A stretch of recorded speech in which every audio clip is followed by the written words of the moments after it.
রাজনৈতিক দলের নেতাকর্মীরা লেখাপড়া করেন না। অলমোস্ট দেখবেন প্রায়, আমি বিভিন্ন সেমিনার সিম্পোজিয়ামে যাই, যে টপিকটা দেয়া থাকে অলমোস্ট কোনো পলিটিশিয়ান ওই টপিকের উপর কথা বলেন না, কথা বলতে পারেন না। তিনি ঘুরায় ফেরায় সংস্কার, বিচার, নির্বাচন ডিসেম্বরের মধ্যে হইতে হবে, তা না হলে দেশ ঝুঁকির ভিতরে পড়বে, অথবা আমরা দিল্লির এই সমস্যা আছে, ওই সমস্যা আছে। এই 4-5টা মুখস্থ কথার বাইরে তারা কোনো বিষয়ে জানেন না, লেখাপড়া নাই, কথা বলতে পারেন না। অথচ পলিটিশিয়ান হচ্ছে জাতিকে নেতৃত্ব দেবে।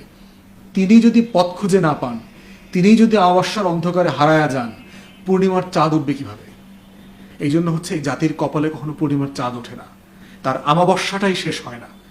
কারণ হচ্ছে এই ধরনের অন্ধ, খোরা, ল্যাংরা, মূর্খ, অশিক্ষিত, অসৎ এই বিশাল রাজনৈতিক শ্রেণীটা যখন ড্রাইভিং সিটে বসে, গাড়ির চালকের আসনে বসে, সে আসলে খাদে পড়বেই। তার নেতৃত্বে জাতি বারবার খাদে পড়বে। অতএব নেতাদের যে ভুল ত্রুটি আছে, জনগণেরও ভুল ত্রুটি আছে। তারা আসলে কিরকম নেতা চায়, তারা আসলে ভালো মানুষকে নেতা বানাইতে চায় কিনা। ভালো মানুষকে নেতা বানাইতে হলে পকেটের টাকা দিয়ে নেতা বানাইতে হবে। আগের দিনে মুরব্বীদের কাছ থেকে শুনেছি, গ্রামবাসী মিলে একটা ভালো মানুষকে চেয়ারম্যান বানাইতো, মেম্বার বানাইতো।